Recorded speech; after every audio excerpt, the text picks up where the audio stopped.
амалҳои созандаи бунёдӣ ки алҳол насиби насли мо гашта бадхоҳони миллату меҳани моро ба ташвиш оварда, онҳо аз тамоми хурдтарин камбуду норасоиҳои маҳз зиндагии мо истифода карданӣ мешаванд ва мардумро ба майдонҳо мехонанд, ба ҷиҳод кашиданӣ мешаванд.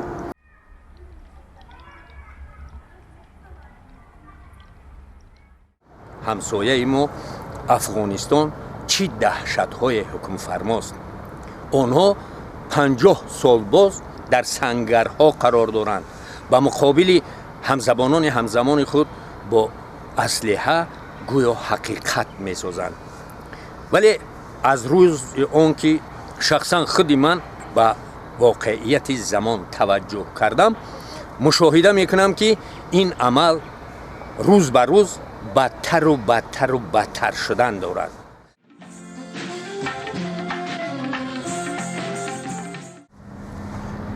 дуруди гарму ҷӯшони моро бипазиред, ҳамзабонони ҳамзамони дуру наздик, ҳаводорони ободиву озодии сартосарӣ. ман гумон мекунам дар ин замони пур аз шарру шур, хушунатҳои хурду бузург дуру наздик, расондани як хабари хайру нек ин худ хушбахтӣ аст. дар мавзеи овозадори кишвар, дар сохтмони нерӯгоҳи барқи обии Роғун, чун як тарҳи бунёдӣ ва кишварсозу миллатзо, диққати кулли сокинони кишвар, минтақа ва ҳатто як қисмати сайёраро ба худ ҷалб кардааст.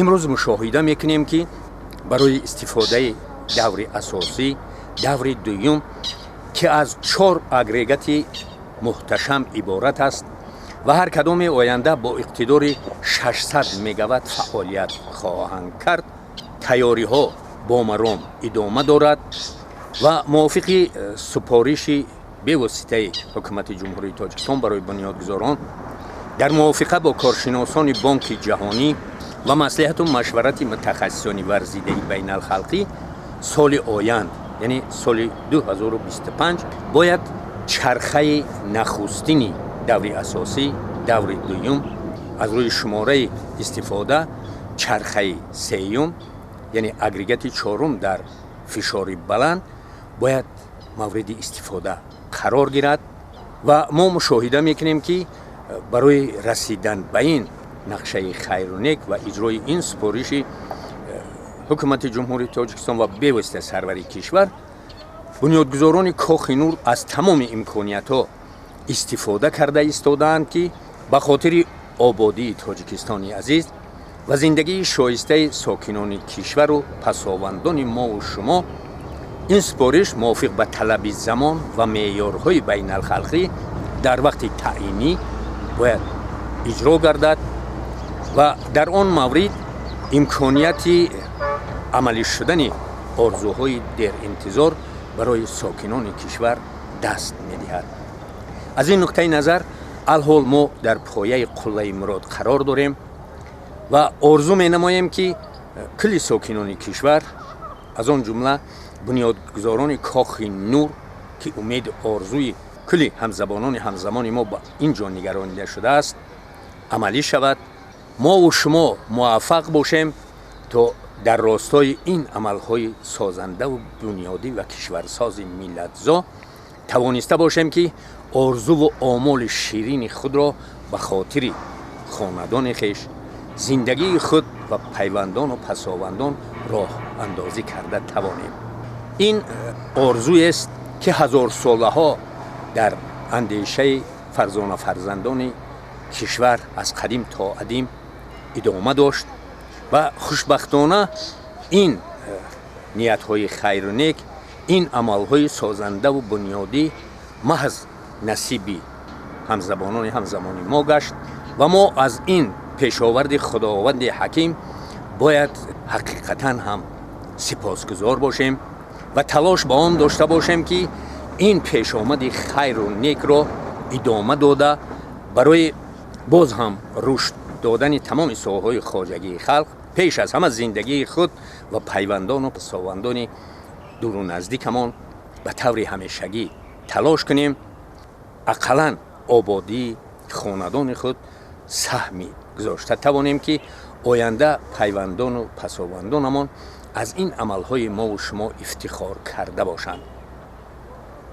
و این عملهای سازنده بنیادی که الحال نصیب نسل ما گشته است بدخواهان میلت و میهن ما را به تشویش آورده آنها از تمام خردترین کمبود و نارسایی های محض زندگی ما استفاده کردنی می شوند و مردم را به میدان ها می خوانند به جهاد کشیدنی می شوند که من گمان میکنم باید هیچ وقت نسل زمانی ما که این دهشت ها رو یک مراتبه از سر گذراندیم باید دادن نشیم به وسوسه شیطانی بدخواهان میلت و میهن و باید از همین آرامی پیش آمده صلح و وحدت سرتاسری و سازندگی های بی سابقه باید شکرگزار باشیم و تلاش به آن کنیم که در آبادی این کشوری افسانوی در گذشته جبری تاریخ کشیده یگان سهم اقلا کوچک خود را گذاشته توانیم. امروزا ما مشاهده میکنیم که در تمام دنیا خاصه در منطقه و در همسایه کشورهای ما از آن جمله همزبانان همسایه ما افغانستان چی دهشت‌های حکم فرماست. آنها 50 سال باز در سنگرها قرار دارند و مقابل همزبانان همزمان خود با اسلحه گویا حقیقت می‌سازند. ولی از روز آن که شخصا خود من به واقعیت زمان توجه کردم مشاهده میکنم که این عمل روز به روز بدتر و بدتر و بدتر شدن دارد. یگان بهبودی ما در هوای کشمکش های هر روزه در اینجا مشاهده نمیکنیم و این رو تمام جهان نیز دید مشاهده کرد و شاهدی بی‌واسطه شد.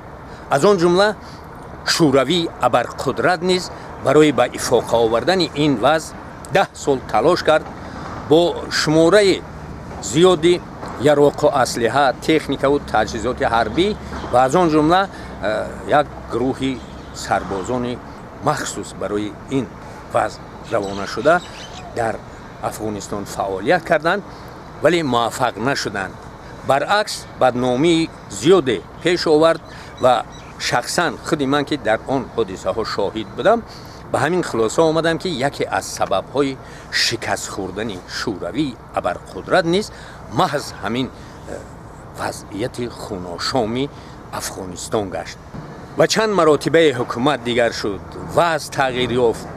از آن جمله دامان 20 سال ابرقدرت شهرتخواه سرتاسری عالم امریکا نیز در اینجا چسب و تلاش کرد مبلغ زیاده در اینجا خرج نمود ولی همه بایگری با خود آورده شان رو سربازان اینجا پرداخته برآمده رفتند و وضع در افغانستان بدتر و بدتر شد و بهتر نه. برای همین ما باید با وسوسه چند خودخواهی که از آن مرز با اشاره به بعضی کمبود و نارسایی‌های زندگی ما مردم ما رو به جهاد می‌خوانند به میدان‌ها کشیده می‌شوند باید داده نشویم. چون که یک مرتبه ما این سادگی رو کردیم جنگی دهشت‌انگیز تقدیرسوزی خانه‌برانداز را از سر گذراندیم تمام تر و خشک دیار در آتش کینه و کدورت قریب سوخت نیست شد بر هم رفت و بیش از 2 میلیون ساکنی کشور در مرز بوم خیش و گریزه تبدیل یافت و یک دهشت پیش آمد که اون رو دیگر سر و بر شدن گرد و جمع کردن در عقل ما نمی گنجید. ولی خوشبختانه در این دوره مشکلی دهشت انگیز راهبر خیرتمند و موردشناس و در آشنای روی کار آمد و در عین اوج خشونت‌های سرتاسری از منبر ملت با آواز بلند وعده داد که من به شما صلح میارم و اکثر شاهدان وضع رویارو به این فرموده باور نکردند. ولی خوشبختانه این مردی دلاگاه و موردشناس و خیرتمند و راهبری جسور این وعده خود را اجرا کرد و در دوام بیش از 5 سال با چسب و تلاش بی‌واسطه خیش و استفاده تمام نیروهای خیرخواه موفق شد که حقیقتا هم به تاجیکستان صلح بیارد و در این راستا ایجادکاران زیاد ملت فرزندان زمان به استقبال او برآمدند. از آن جمله استاد روانشاد لایق و ایجاد ماندگار نیز برای ما چون یک وصیت پیشنهاد کردند که ما باید تمام عمر آن را پیش نظر خاطر داشته باشیم. باید برای امروزیان و آینده های خود آن را پیشنهاد گردانیم و تأکید داشته باشیم که بزرگترین بازیافتی نه تنها ما بلکه انسانیت محض صلح و وحدت است و ما باید تلاش به آن داشته باشیم که همین تنجی و آرامی، صلح و وحدت سرتاسری، سازندگی ها به خاطر آبادی کشور و زندگی شایسته باشندگان سرزمین ادامه داشته باشد. من همچون یک ایجادکار تجربه اندوخته که همه آن وضع را شاهد بودم در وقتش کتابت کرده به هر شکل مضمون به همزمان خود پیشنهاد ساختم، ولی امروز مشاهده میکنم که بدخواهان ملت ما باز هم همون وضعیت رو برگرداندنی میشوند، تکرارا ما رو به میدان ها میکشند و از دیگر ساکنان کشور رو به خون خلاف و دهشت های سرتاسری جلوانیدنی میشوند. بیایید ما و شما چون فرزندان حکیم بزرگ همه دور و زمانهای ملت، مؤلف شاهنامه بیزوال حکیم ابوالقاسم فردوسی، از پی آبادی کشور، از پی ساختن معجزه های به خاطر رسیدن به قله های مراد و مقصد در چسب و تلاش باشیم و تأکید حکیم بزرگ را فراموش نکنیم که در خلاصه این شاه اثر بیزوال که نه تنها در میدان ادبیاتی حوزه فارس بلکه در تمام دنیا در دوام بیش از 1000 سال دیگر نظیر پیدا نکرد، هموزن نیافت، در پیش نظر داشته باشیم. او در خلاصه شاهنامه بعد تاریخ 1000 ساله های ملت و فرهنگ ما تأکید می‌دارند که چنین است عاقبت فرجام جنگ، یکی را تخت تاج و دیگر را گوری تنگ. بیایید برای خود گور نکنیم، برای خود دهشت های کس نادید و گوش ناشنید را بار دیگر تمنا نکنیم. برعکس بانگ جشن تاجیکان آید همه، غلغل سامانیان آید همه، از بخارا بر دوشنبه شریف بوی جوی مولیان آید همه. بر دوشنبه پایتخت تاجیکان، تختی بختی تاجیکان آید همه. هان مگو اسماعیل سامانی مور، زنده باشد کاروان آید همه.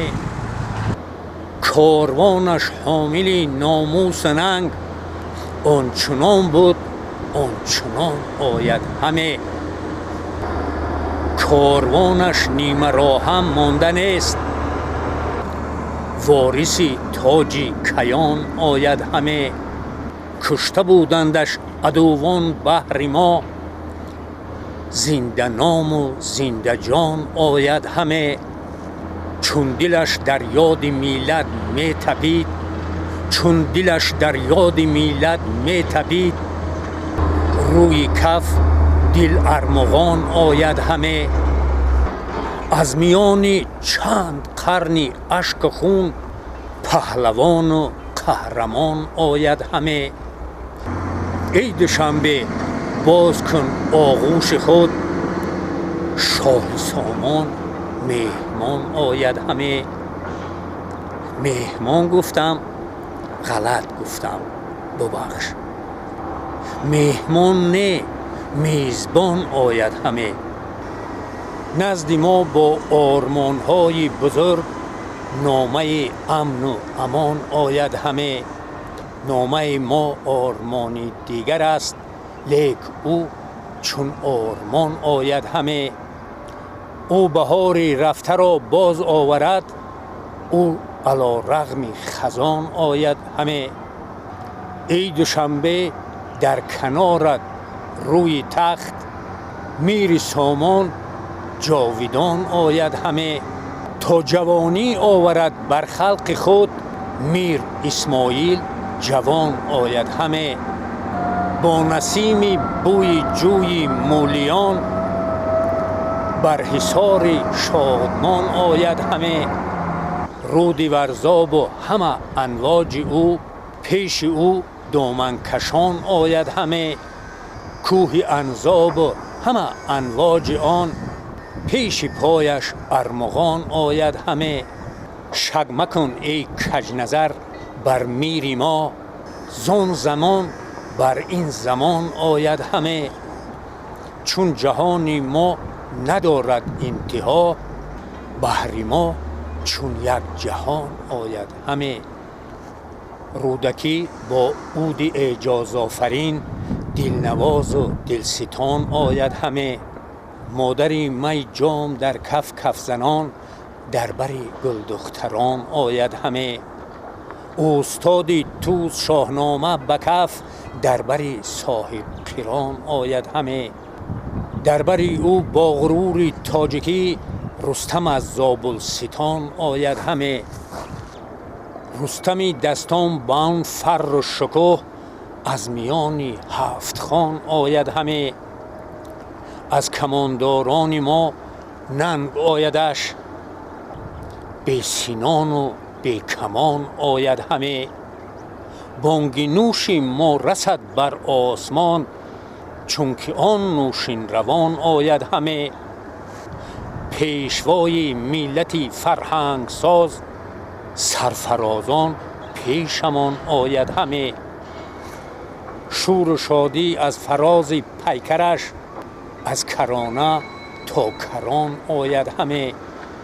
هم سرودی ما رسد بر آسمان، هم سرود از آسمان آید همه.